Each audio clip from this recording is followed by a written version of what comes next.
Market నుంచి మనము కరివేపాకును ఇలా ఒకేసారి తెచ్చుకున్నప్పుడు ఫ్రిడ్జ్లో పెట్టుకొని స్టోర్ చేసుకున్నా కూడా ఒక్కొక్కసారి కలర్ అనేది మారిపోవటం కానీ ఎండిపోవటం లాంటివి జరుగుతూ ఉంటుంది. ఈ కరివేపాకును నీటితో శుభ్రంగా కడిగి కొద్దిసేపు ఆరబెట్టుకున్నాక ఇలాంటి ఆయిల్ ప్యాకెట్స్ ఉంటాయి కదండి, ఆయిల్ అంతా వేసిన తర్వాత ప్యాకెట్ వేస్ట్ అని పడేస్తాం, కానీ అందులో ఎంతో కొంత ఆయిల్ అనేది ఉంటుంది. ఇలా శుభ్రం చేసిన కరివేపాకును ఈ ఆయిల్ కవర్లో పెట్టేసి ఫ్రిడ్జ్లో స్టోర్ చేసుకున్నామనుకోండి, కరివేపాకు అనేది కలర్ మారకుండా ఎండిపోకుండా ఎన్ని రోజులైనా మనము ఫ్రెష్గా స్టోర్ చేసుకోవచ్చు. ఫ్రిడ్జ్లో తెచ్చుకొని అలాగే పెట్టేసామనుకోండి, ఈ మల్లెపూలకు తడి ఎక్కువగా ఉండటం వలన త్వరగా వాడిపోతూ ఉంటాయండి. చూసారు కదండి, 1 డేకే ఇలా మల్లెపూలు అనేవి పూర్తిగా వాడిపోతున్నాయి. స్టీల్ బాక్స్ని కానీ లేదా ఏదైనా ప్లాస్టిక్ బాక్స్ని తీసుకొని ఈ మల్లెపూలన్నిటిని కూడా ఈ బాక్స్లో వేసుకున్నాక టిష్యూ పేపర్ని కాకుండా మన ఇంట్లో ఇలాంటి చిన్న స్పాంజ్ ఉంటుంది కదండి, ఆ స్పాంజ్ని ఇందులో వేసి క్యాప్ని పెట్టేసి ఫ్రిడ్జ్లో స్టోర్ చేసుకున్నామనుకోండి, పూలలో ఉండే తడినంతా కూడా ఈ స్పాంజ్ అనేది పీల్చేస్తుంది. కాబట్టి ఎన్ని రోజులు ఫ్రిడ్జ్లో స్టోర్ చేసుకున్నా కూడా పువ్వులు అనేవి వాడిపోకుండా చాలా రోజుల పాటు ఫ్రెష్గా ఉంటాయి. పిల్లల కూల్ డ్రింక్ బాటిల్స్ కానీ వాటర్ బాటిల్స్ని మనము క్లీన్ చేయడానికి నిమ్మ తొక్కను ఈ వాటర్ బాటిల్లో వేసి క్లీన్ చేస్తూ ఉంటాం. ఒక్కొక్కసారి ఆ నిమ్మ తొక్క అనేది ఈ వాటర్ బాటిల్ నుంచి రాకుండా ఉంటుందండి. మనము ఎంత ట్రై చేసినా రానప్పుడు ఒక చిన్న టిప్ని చూపిస్తున్నాను. ఏదైనా ప్లాస్టిక్ కవర్ ఉంటుంది కదండి, ఆ కవర్ని ఇలా రౌండ్గా మలుచుకొని అడుగు భాగాన్ని ఈ వాటర్ బాటిల్లో కింది వైపున పంపించాలి. ఇలా పంపించేసిన తర్వాత పైన ఓపెన్ ఉంటుంది కదండి, దాన్ని మనము నోరుతో గట్టిగా ఊదాలి. బెలూన్ని ఎలా ఊదుతామో అలా ఊదేసామనుకోండి, అప్పుడు ఈ కవర్ అనేది ఇలా గాలి నిండినప్పుడు ఆ కవర్ అనేది బాటిల్ మొత్తం స్ప్రెడ్ అయ్యి అక్కడ ఉన్న నిమ్మ తొక్కను చాలా ఈజీగా ఈ కవర్ సహాయంతో తీసేయచ్చు. బాటిల్లో ఉండే కవర్ని ఇలా పైభాగం నుంచి నెమ్మదిగా తీస్తూ ఉన్నామనుకోండి, దాంట్లో ఉండే నిమ్మ తొక్క అనేది చాలా ఈజీగా వచ్చేస్తుంది. ఎప్పుడైనా పిల్లలు వాటర్ క్యాన్లో ఏదైనా ఇలా వెడల్పుగా ఉన్న క్యాప్ను కానీ లేదా నిమ్మకాయ తొక్కలను వేసినప్పుడు తీయడానికి ఈ టిప్ అనేది చాలా బాగా యూజ్ అవుతుంది. మరొక యూస్ఫుల్ టిప్ని కూడా చూసేయండి. పిండి కానీ రవ్వ కానీ ఏదైనా పురుగు పట్టినప్పుడు మనము ఇలా ఒక గిన్నెలోకి వేసుకొని జల్లెడ పట్టుకున్నప్పుడు అది అంచుల వెంబడి అంతా కూడా పిండి పక్కన పడి వేస్ట్ అయిపోతూ ఉంటుంది. అంతేకాకుండా మళ్ళీ ఇలా పక్కన పడిన పిండిని కూడా క్లీన్ చేయాల్సిన పని కూడా ఉంటుంది. ఇలా మనము ఏదైనా జల్లెడ పట్టుకోవాలి అన్నప్పుడు వేస్ట్ కాకుండా ఉండాలంటే ఒక గ్లాస్లో పిండిని కానీ మనము జల్లెడ పట్టుకున్న దాన్ని వేసి ఇలా రివర్స్లో పెట్టి ఆ తర్వాత గ్లాస్ని పైకి పెట్టి మనము ఇలా రౌండ్గా తిప్పేసామనుకోండి, పక్కన అస్సలకే ఈ పిండి అనేది పడకుండా ఆ గిన్నెలో మాత్రమే పడుతుంది. అప్పుడు జల్లెడ పట్టడం కూడా మనకి చాలా ఈజీగా అయిపోతుంది. ఇలా మిగిలిన వేస్టేజ్ని అంతా కూడా డస్ట్బిన్లో పడేసామనుకోండి, మన పని అనేది చాలా ఈజీగా సులువుగా అయిపోతుంది. ఆఫీస్కి వెళ్ళేవారు కానీ స్కూల్కి వెళ్ళే పిల్లలు షూస్ని ఎక్కువగా వాడినప్పుడు షూస్లో నుంచి బ్యాడ్ స్మెల్ అనేది వస్తూ ఉంటుంది. రోజంతా వాడినా కానీ షూస్లో నుంచి బ్యాడ్ స్మెల్ రాకుండా ఉండాలంటే షూస్ లోపల ఉండే ఈ క్లాత్కి మనము ప్రతిరోజు సాక్స్ను మార్చుకుంటూ వేసామనుకోండి, తర్వాత షూస్ లోపల నుంచి మళ్ళీ సాక్స్ని తీసి వాష్ చేసామనుకోండి, షూస్లో నుంచి బ్యాడ్ స్మెల్ అనేది అస్సలకే రాదు. అంతే కదండి, పాదాలకు కూడా మంచి కంఫర్ట్ అనేది వస్తుంది. మన ఇంట్లో ఇలాంటి చిల్లుల గరిటె ఉన్నప్పుడు కరివేపాకుని కానీ కొత్తిమీరని కానీ పుదీనాని కానీ ఇలా ఈజీగా ఎన్ని రెమ్మలైనా ఒలిచేయొచ్చండి. పిల్లలకు కూడా చెప్పేసామనుకోండి, వాళ్ళు కూడా ఆడుతూ పాడుతూ ఈ పనిని చేసేస్తారు. ఇలా ఎక్కువ పని లేకుండా చాలా సింపుల్గా చేసుకోవాలంటే ఈ టిప్ అనేది ఫాలో అవ్వండి. ఒకేసారి 4-5 రెమ్మలను ఇలా వలిచి ఈ చిల్లుల గరిటెలో పెట్టేసి ఒలిచేసామనుకోండి, మన పని అనేది ఇంకా సులువైపోతుంది. పుదీనాని కానీ కొత్తిమీరని కానీ కరివేపాకుని ఏదైనా ఒలిచేయచ్చు. దోశ పిండిని రుబ్బుకున్నప్పుడు కొద్దిగా పిండిని మనము ఒక డబ్బాలో వేసుకొని స్టోర్ చేసుకున్నామనుకోండి, పూజ గదిలో కానీ ఇంటి ముందు కానీ ఇలా దోశ పిండితో ముగ్గు వేశారనుకోండి, చాలా అందంగా నీట్గా కనబడుతుంది.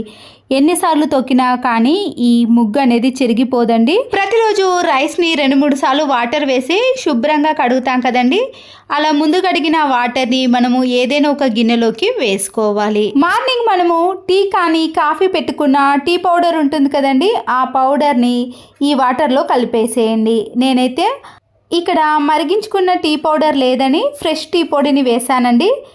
తర్వాత హాఫ్ టీ స్పూన్ వరకు పసుపును వేసి వీటన్నిటిని ఇలా బాగా మిక్స్ చేసి ఇంట్లో పెంచుకున్న చెట్లు అనేవి ఒక్కొక్కసారి పురుగు పట్టి త్వరగా వాడిపోతూ ఉంటాయి. ఇలా బియ్యం కడిగిన నీళ్లను చెట్లకు వేసామనుకోండి, చెట్లకు పురుగు పట్టకుండా ఇలా గ్రీనిష్గా ఎక్కువగా పెరుగుతాయి. ఇంట్లో రైస్ని కొన్ని ప్లేట్లోకి తీసుకొని కంఫర్ట్ ఉంటుంది కదండి, వాషింగ్ మిషన్లో వేసే కంఫర్ట్ని ఈ బియ్యంలో కొద్దిగా కలిపేసేయండి. ఈ కంఫర్ట్ని బియ్యంలో పూర్తిగా కలిసేటట్టు కలుపుకోవాలి. ఇలా ప్రతి బియ్యం అనేది మంచి సువాసన అనేది వస్తూ ఉంటుందండి. ఇప్పుడు ఈ బియ్యాన్ని మనము ఏదైనా క్లాత్లో కానీ లేదా టిష్యూ పేపర్లో కొన్ని వేసుకుంటూ అవి ఊడిపోకుండా ఉండటానికి ఒక రబ్బర్ బ్యాండ్ని వేసేయండి. ఇప్పుడు ఈ రైస్ని కబోర్డ్లో కానీ బీరువాలో కానీ ఎప్పుడైనా ఎక్కడైనా బ్యాడ్ స్మెల్ వచ్చిందనుకోండి, ఈ రైస్లో కంఫర్ట్ని కలిపి పెట్టేసామనుకోండి, మనము కబోర్డ్ తీసిన వెంటనే కూడా మంచి సువాసన అనేది వస్తుంది. కానీ బెడ్రూమ్లో కానీ ఇలా ఎక్కడైనా వాష్రూమ్లో బ్యాడ్ స్మెల్ వచ్చినప్పుడు రైస్లో కలిపిన కంఫర్ట్ని పెట్టేసామనుకోండి, కంఫర్ట్ అనేది ఎక్కువ స్మెల్ వస్తుంది కాబట్టి బ్యాడ్ స్మెల్ రాకుండా ఉంటుంది. మరొక యూస్ఫుల్ టిప్, ఈ దోమల బ్యాట్ని మనము ఏదైనా మేకుకు వేసుకోవడానికి అందుబాటులో లేనప్పుడు ఇలా మాస్కుకు వచ్చిన థ్రెడ్స్ ఉంటాయి కదండి, దాన్ని కట్ చేసి ఈ చిన్న హోల్లో నుంచి ఈ దారాన్ని తీసి గట్టిగా ముడి వేసుకొని మనము ఛార్జింగ్ పెట్టిన ప్లేస్లో కానీ లేదా ఏదైనా మేకుకు వేసుకున్నాం అనుకోండి, దోమల బ్యాట్ అనేది కింద పెట్టినప్పుడు పిల్లలు ఆడి పాడు చేయడం కంటే ఇలా పైన పెట్టేసుకున్నాం అనుకోండి, దోమల బ్యాట్ అనేది పాడవకుండా ఉంటుంది. వైపర్ స్టిక్కి ఇలా స్టీల్ స్క్రబ్బర్ని వేసిన తర్వాత దీనిపై విమ్ లిక్విడ్ని వేసి కిచెన్లో వెనక టైల్స్ చూసారు కదండి ఎంత జిడ్డుగా తయారయ్యాయో, ఇలా వైపర్కి మనము స్టీల్ స్క్రబ్బర్ని పెట్టేసి దానిపైన కొద్దిగా విమ్ లిక్విడ్ని వేసుకొని ఇలా టైల్స్ మొత్తాన్ని కూడా క్లీన్ చేసుకోవాలి. సింక్ వెనక కానీ కిచెన్లో గ్యాస్ స్టవ్ వెనక టైల్స్ అనేవి ఆయిల్ మరకలు పడి జిడ్డుగా తయారవుతుంది కదండి, మనము చేతిలో స్క్రబ్బర్ని పెట్టి క్లీన్ చేయడం కంటే ఇలా వైపర్తో క్లీన్ చేసామనుకోండి, మనము బలంగా ప్రయోగించినా కూడా స్క్రబ్బర్ చేతికి గుచ్చుకోకుండా చాలా ఈజీగా ఈ పనులన్నీ కూడా చేసుకోవచ్చు. కిచెన్లో ఉండే సింక్ను కూడా ఇలా క్లీన్ చేసుకున్నాం అనుకోండి, ఎలాంటి మరకలైనా తొలగిపోతాయి. చూడండి కిచెన్ వెనుక ఉండే టైల్స్ అనేవి ఎంత నీట్గా క్లీన్గా అయ్యాయో. మనము చేత్తో వాష్ చేసినప్పుడు చాలా టైం పడుతుంది, కానీ ఇలా స్క్రబ్బర్తో క్లీన్ చేసామనుకోండి చాలా నీట్గా అయిపోతాయి. ఒక దువ్వెనను తీసుకొని ఇలా స్టీల్ స్క్రబ్బర్ని దువ్వెనకు అంచు భాగాన పెట్టేసిన తర్వాత ఊడిపోకుండా ఉండటానికి ఒక రబ్బర్ బ్యాండ్ని వేసేయండి. ఇప్పుడు ఈ దువ్వెనతో ఇలా కిచెన్లో కానీ ఎక్కడైనా ఇలాంటి గ్యాప్ ఉన్నప్పుడు మనము ఈ స్టీల్ స్క్రబ్బరు దువ్వెన సహాయంతో ఇలా క్లీన్ చేసామనుకోండి, దాంట్లో ఉండే మురికి కానీ డస్ట్ అనేది పూర్తిగా వచ్చేస్తుంది. ప్రతిరోజు కాకపోయినా ఇలా మనకి అప్పుడప్పుడు కొద్దిగా టైం ఎక్కువగా మిగిలినప్పుడు ఇలాంటి పనులు చేసుకోవాలి. ఇలా చేయటం వలన ఏ గ్యాప్లో కూడా ఇలాంటి మురికి అస్సలకే కనిపించదు, చాలా నీట్గా క్లీన్గా ఉంటాయి. ఈ స్టీల్ స్క్రబ్బర్ని నీట్గా శుభ్రం చేసిన తర్వాత పాడిపోయిన బ్రష్ ఉంటుంది కదండి, ఆ బ్రష్కు ఇలా చుట్టేసి ఒక రబ్బర్ బ్యాండ్ను వేయండి. పిల్లల వాటర్ బాటిల్స్ కానీ లేదా థర్మస్ బాటిల్ ఉంటాయి కదండి, వాటిని మనము ఇలా పొడవైన బ్రష్కి కానీ ఏదైనా స్పూన్కి చుట్టేసామనుకోండి, కింది అడుగు భాగానికి కూడా చాలా ఈజీగా క్లీన్ చేసుకోవచ్చు. ఇలా బాటిల్స్ని క్లీన్ చేసేటప్పుడు లిక్విడ్ని వేయకుండా వంట సోడాను వేసామనుకోండి, క్లీన్ చేసిన తర్వాత కూడా ఎటువంటి స్మెల్ అనేది రాదు. కొన్ని వాటర్ని యాడ్ చేసి ఇలా బ్రష్ సహాయంతో క్లీన్ చేసుకోవాలి. ఇలా క్లీన్ చేసిన తర్వాత వాటర్ బాటిల్లో మురికి అనేది ఇలా ఎక్కువగా కనిపిస్తుంది కదండి, ఆ తర్వాత మనము ఫ్రెష్ వాటర్తో క్లీన్ చేసుకోవాలి. ఒక చిన్న వాటర్ బాటిల్ని తీసుకొని క్యాప్ దగ్గర కొద్ది భాగాన్ని కట్ చేసుకోవాలి. క్యాప్కి కూడా చిన్న హోల్ చేసుకున్నాక స్టీల్ స్క్రబ్బర్ ఉంటుంది కదండి, దాన్ని తీసుకున్నాక ఇక్కడ ఎలాస్టిక్ మాదిరిగా ఉండే దారాన్ని తీసుకోవాలి. నేనైతే ఇక్కడ మాస్క్ యొక్క దారాన్ని కట్ చేసి స్టీల్ స్క్రబ్బర్ మధ్యలో నుంచి తీసి ముడి వేసుకోండి. మిగిలిన దారాన్ని ఈ వాటర్ బాటిల్ పైన ఉన్న క్యాప్లో నుంచి తీసి అక్కడ కూడా ఇలా ముడి వేసుకోండి. మన ఇంట్లో వాష్ బేసిన్ కానీ సింక్ ఉంటాయి కదండి, ఇలా మురికిగా తయారైనప్పుడు ఇలా ఏదైనా ఒక లిక్విడ్ని వేసి మనం వాటర్ బాటిల్ సహాయంతో ఇలా స్క్రబ్బర్ని తయారు చేసుకున్నాం కదండి, దాంతో ఇలా క్లీన్ చేసామనుకోండి, మన చేతికి అంటుకోకుండా ఇలా ఎంతసేపు అయినా ఈజీగా క్లీన్ చేసుకోవచ్చు. వాటర్తో క్లీన్ చేసుకున్నాం అనుకోండి, చాలా నీట్గా కనబడుతుంది.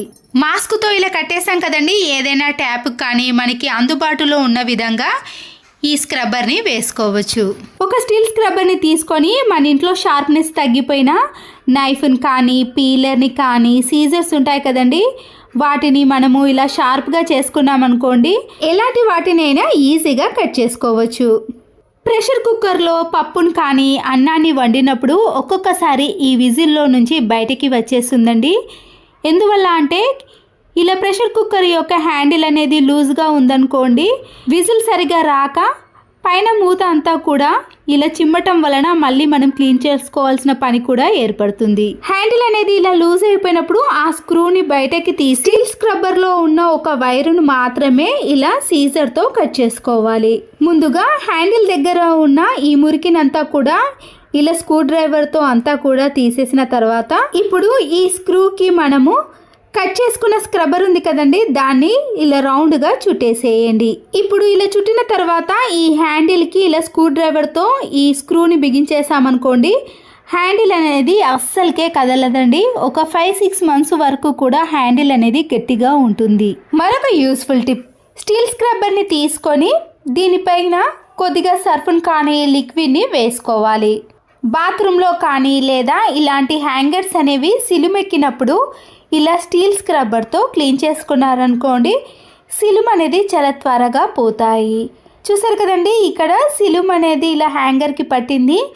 మనము ఎలాంటి వాటితో క్లీన్ చేసినా కూడా సరిగా పోదు, కానీ ఇలా స్టీల్ స్క్రబ్బర్తో క్లీన్ చేసి చూడండి, ఎంత సిలుము పట్టిన వాటినైనా ఈజీగా క్లీన్ చేసుకోవచ్చు.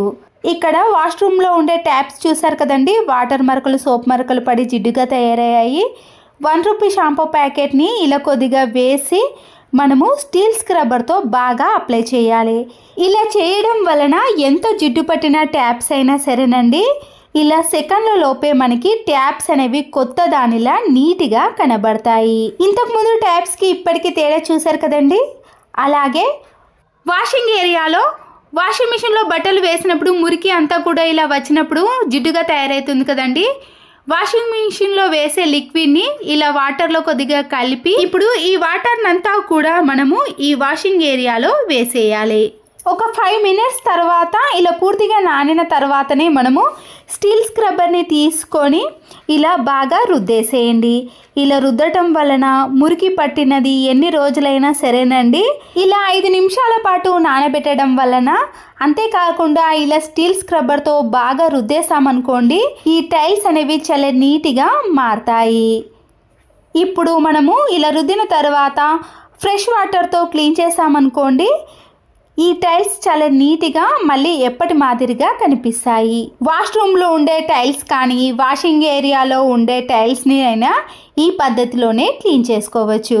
మన ఇంట్లో ఇలాంటి విండోస్ ఉంటాయి కదండి, ఈ విండోస్ పైన ఉండే డస్ట్ని కానీ ఏదైనా మరకలు ఎక్కువగా ఉన్నప్పుడు మనము ఇలా స్టీల్ స్క్రబ్బర్ని ఇలా 2 వైపులా పెట్టి కింద చేత్తోటి మనము ఒకేసారి ఇలా క్లీన్ చేసామనుకోండి, డస్టే కాకుండా దానిపైన ఎలాంటి మరకలైనా తొలగిపోతాయి.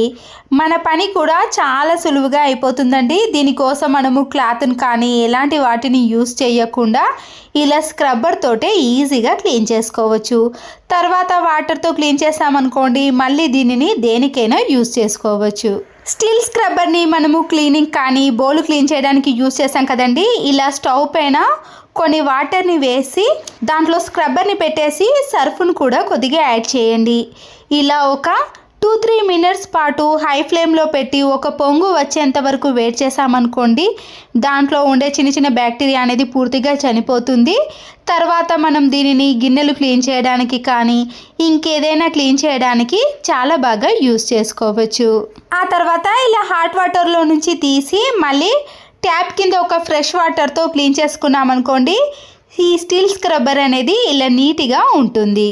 వైపర్ది కానీ మాప్ది స్టిక్ తీసుకొని ఇలా స్టీల్ స్క్రబ్బర్ని మనము రౌండ్గా చుట్టేసి విడిపోకుండా ఉండటానికి రబ్బర్ బ్యాండ్ని కానీ లేదా దీంతోటే ఇలా గట్టిగా ముడి వేసుకోవాలి. ఇలా పొడవైన స్టిక్ సహాయంతో మనము స్టూల్ని కానీ బెడ్ని కానీ ఎక్కకుండానే ఇలా ఫ్యాన్ పై ఉండే డస్ట్ను ఈజీగా క్లీన్ చేసుకోవచ్చు. చూసారు కదండి, దానికి ఉండే డస్ట్ అనేది కూడా ఇలా స్టీల్ స్క్రబ్బర్కి పూర్తిగా అంటుకొని వచ్చేస్తుంది. అప్పుడు మనము ఫ్యాన్ని క్లీన్ చేయడానికి ఎటువంటి సహాయం తీసుకోకుండానే ఇలా స్టిక్ సహాయంతో ఈజీగా క్లీన్ చేసుకోవచ్చు. చూసారు కదండి, ఒక్క స్టీల్ స్క్రబ్బర్ ఉంటే చాలు మన ఇంట్లో ఉండే పనులన్నీ కూడా ఇలా చకచకా చేసుకోవచ్చు. మెంతం కూరను మనము ఇలా తెంపి ఫ్రిడ్జ్లో పెట్టుకున్నా కూడా ఒక్కొక్కసారి వాడిపోతుందండి, ఫ్రెష్గా అనిపించదు కదా. అలాంటప్పుడు కొన్ని వాటర్ని ఒక బౌల్లోకి వేసి సాల్ట్ను వేయండి. ఇలా వాడిపోయిన ఆకులన్నిటినీ కూడా ఈ వాటర్లో ముంచేసి ఒక 10 to 15 మినిట్స్ పాటు అలాగే ఉంచేసేయండి. అలా 15 మినిట్స్ తర్వాత చూసారనుకోండి, ఒక్కొక్క ఆకు విడిగా ఫ్రెష్గా ఇప్పుడే మనము తెంపినట్టు ఉంటుందండి, అంత ఫ్రెష్గా అవుతాయి. ఎలాంటి ఆకుకూరలైనా సరేనండి, ఇలా కొద్దిసేపు చేసామనుకోండి మళ్ళీ ఆకులు అనేవి ఫ్రెష్గా ఉంటాయి. సబ్బు తుణుకలను వేస్ట్ చేసే వారికి ఈ టిప్ అనేది చాలా బాగా యూజ్ అవుతుందండి. దీనిపైన కొద్దిగా వంట సోడాను యాడ్ చేసి ఇలా రౌండ్గా బాల్స్ లాగా ప్రిపేర్ చేసుకున్నాక వాష్రూమ్లో ఉండే ఇలా వెస్టర్న్ టాయిలెట్కి అతికించేసుకోవాలి. దీనివల్ల వాష్రూమ్ ఎప్పుడు చూసినా నీట్గా కనపడటమే కాకుండా ఇలాంటి సబ్బు తుణుకలను మనము ఎప్పుడు కూడా వేస్ట్ చేయకుండా ఇలా బాగా యూజ్ చేసుకోవచ్చు. వాష్రూమ్ని కూడా ప్రతిరోజు క్లీన్ చేయాల్సిన పని కూడా ఉండదు. ఇలాంటి పొడవైన ఒక బ్రష్ ఉంటుందండి, వాటర్ క్యాన్స్ని వాటర్ బాటిల్స్ని క్లీన్ చేయడానికి. అయితే ఇలా ఒక బ్రష్ని తీసుకున్నాక మనము ఇలాంటి చిన్న చిన్న స్పేస్లో బీరువా కానీ కబోర్డ్స్ కానీ ఫ్రిడ్జ్ అలాగే ఏదైనా ఇలా బెడ్ కింద మనకి డస్ట్ ఎక్కువగా ఉన్నప్పుడు చీపురు కట్టతో అంత బాగా క్లీన్ చేయలేం, కానీ ఇలాంటి బ్రష్తో క్లీన్ చేసామనుకోండి ఎలాంటి డస్ట్ అయినా చాలా ఈజీగా వచ్చేస్తుంది. వంట చేయడానికి ఆనియన్స్ని కట్ చేసినప్పుడు వేస్టేజ్ అయిన మొదల్ని కట్ చేసాం కదండి, దానితో మనము ఇలా ఇంట్లో ఉండే కబోర్డ్స్ అద్దాలను క్లీన్ చేసి చూడండి, మంచి షైనింగ్లోకి వస్తాయి. వీటి కోసం మనము ఎటువంటి లిక్విడ్లను కూడా యూజ్ చేయాల్సిన అవసరం ఉండదు. ఆ తర్వాత ఒక పొడి క్లాత్తో క్లీన్ చేశారనుకోండి, దానిపై ఉండే డిజైన్ కానీ ఇలాంటి లైన్స్ కూడా చాలా క్లియర్గా కనబడతాయి. బాత్రూంలో మనము హెడ్ బాత్ చేసేటప్పుడు ఇలా వెంట్రుకలు అనేవి ఈ డ్రైనేజ్లోకి వెళ్ళిపోతాయండి. తర్వాత ఆ డ్రైనేజ్ హోల్ అనేది నిండటం, దానివల్ల ప్రాబ్లమ్స్ అనేవి చాలా వస్తూ ఉంటాయి. ఇలా మనము ఏదైనా ఒక పాత బ్రష్ని తీసుకొని ముందుగా దాంట్లో నుంచి ఉండే వెంట్రుకలన్నీ కూడా తీసేయండి. ఫ్రూట్స్ కానీ వెజిటేబుల్స్ తీసుకున్నప్పుడు ఇలాంటి నెట్టెడ్ క్లాత్ వస్తుందండి, మనము డ్రైనేజ్ హోల్కి సరిపడే మాదిరిగా మనము దీన్ని కట్ చేసుకోవాలి. ఈ నెట్టెడ్ క్లాత్ని ఇలా పైన పెట్టేసామనుకోండి వాటర్ ఫ్లోకి ఆ నెట్టెడ్ క్లాత్ అనేది జరుగుతుంది కదా. ఈ డ్రైనేజీ హోల్ పైన ఉండే జాలిని తీసుకొని ముందుగా మనము పాడిపోయిన ఒక బ్రష్తో నీట్గా క్లీన్ చేసుకోండి. ఆ తర్వాత ఇదే బ్రష్తో మనము ఈ డ్రైనేజ్ హోల్లో ఉండే వేస్టేజ్ని అంతా కానీ ఇలా వెంట్రుకలను అంతా కూడా తీసేయండి. మనకి ఇలా టైం కొద్దిగా సేవ్ అయినప్పుడు ఇలాంటి పనులను చేసుకున్నామనుకోండి తర్వాత ఎలాంటి సమస్యలు కూడా రాకుండా ఉంటాయి. ఇలా క్లీన్ చేసిన వెంటనే ఒక బకెటెడ్ వాటర్ ఈ డ్రైనేజ్లో వేసామనుకోండి ఇంకేదైనా మురికి ఉంటే కూడా పూర్తిగా పోతుంది. ఇప్పుడు ఈ నెట్టెడ్ క్లాత్ను ఇలా డ్రైనేజ్ హోల్ పైన వేసినాక ఆ తర్వాత ఈ జాలిని పెట్టేసామనుకోండి, మనము హెడ్ బాత్ చేసినా కానీ ఏదైనా షాంపూ ప్యాకెట్లు కట్ చేసి వేసినా కూడా ఆ హోల్లోకి వెళ్ళకుండా ఇలా డ్రైనేజ్ అనేది చాలా నీట్గా ఉంటుంది. తర్వాత మనకి ఎప్పుడు కూడా ఎలాంటి సమస్యలు అనేవి కూడా రాకుండా ఉంటాయి. మరొక యూస్ఫుల్ టిప్ని కూడా చూసేయండి. ఇలాంటి ఛార్జింగ్ వైర్లు కానీ ఇయర్ ఫోన్ వైర్స్ ఉంటాయి కదండి, ఇలా డర్టీగా మారినప్పుడు ఒక టిష్యూ పేపర్ని తీసుకొని దానిపై కొద్దిగా కోల్గేట్ పేస్ట్ని అప్లై చేయండి. ఆ తర్వాత ఈ వైర్ని మనము ఇలా టిష్యూ పేపర్ మధ్యలో పెట్టేసి క్లీన్ చేసుకున్నామనుకోండి ఎంత డర్టీగా మారిన వైర్లైనా సరేనండి చాలా నీట్గా క్లీన్గా కనబడతాయి. ఇలాంటి ఇయర్ ఫోన్ వైర్స్ కానీ ఛార్జింగ్ వైర్స్ ఉంటాయి కదండి, దాన్ని కార్డ్బోర్డ్ రోల్ని కొద్దిగా కట్ చేసి ఇలా పెట్టేసామనుకోండి స్పేస్ చాలా తక్కువగా తీసుకుంటుంది, నీట్గా ఉంటాయి. మాప్ని మనము ఇలా ఇల్లంతా క్లీన్ చేసిన తర్వాత మురికిగా తయారవుతుంది కదండి, కొన్ని హాట్ వాటర్ని ఇలా బకెట్లోకి వేసిన తర్వాత లైజాల్ని సర్ఫ్ను వేసి ఈ మాప్ స్టిక్ని మనము ఇలా ఒక 15 to 20 మినిట్స్ పాటు ఈ హాట్ వాటర్లో నానబెట్టి ఇలా ఒక 2-3 సార్లు గట్టిగా అనేసామనుకోండి దాంట్లో ఉండే మురికి అంతా కూడా పూర్తిగా వచ్చేస్తుంది. ఆ తర్వాత ఈ వాటర్ని తీసేసి మరొకసారి ఫ్రెష్ వాటర్లో క్లీన్ చేసుకున్నారనుకోండి ఈ మాప్ అనేది చాలా నీట్గా క్లీన్గా అవుతుంది. దీనివల్ల ఎలాంటి బ్యాడ్ స్మెల్ కూడా రాకుండా ఉంటుంది.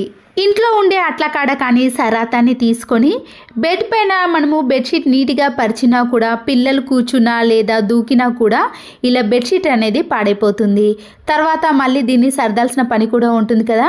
ఇలా అట్లకాడ సహాయంతో మనము ఈ బెడ్షీట్ని ఇలా లోపలికి అనేసామనుకోండి పిల్లలు ఎగిరినా కానీ కూర్చున్నా కూడా బెడ్షీట్ అనేది జరగకుండా చాలా రోజుల పాటు ఇలా నీట్గానే ఉంటుంది. మరొక యూస్ఫుల్ టిప్ ని కూడా చూడండి. వాష్రూమ్ లో ఇలాంటి ఫ్లెష్ ఉన్నప్పుడు ఒక్కొక్కసారి దాని హోల్స్ అనేవి క్లోజ్ అయిపోతుంది. దీనివల్ల ప్రెషర్ కూడా చాలా తక్కువగా వస్తుంది. ఇలాంటి దబ్బడం సూదితో కానీ లేదా టూత్ పిక్ తో మనము ఈ హోల్స్ అన్ని ఇలా క్లియర్ చేసామనుకోండి, ఈ హోల్స్ అన్ని కూడా ఓపెన్ అయ్యి ఇలా ప్రెషర్ అనేది చాలా ఎక్కువగా వస్తుంది.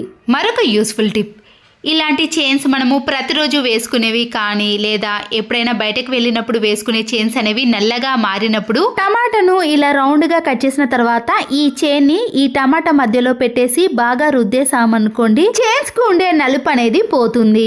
ఆ తర్వాత మనము ఒక పొడి క్లాత్తో క్లీన్ చేసామనుకోండి, కొన్నప్పుడు ఎలా ఉందో మళ్ళీ అలాగే షైనింగ్ లోకి వచ్చేస్తుంది. ఇలాగే చేతికి పెట్టుకునే రింగ్స్ ని కూడా ఈ పద్ధతిలోనే క్లీన్ చేసుకోవచ్చు.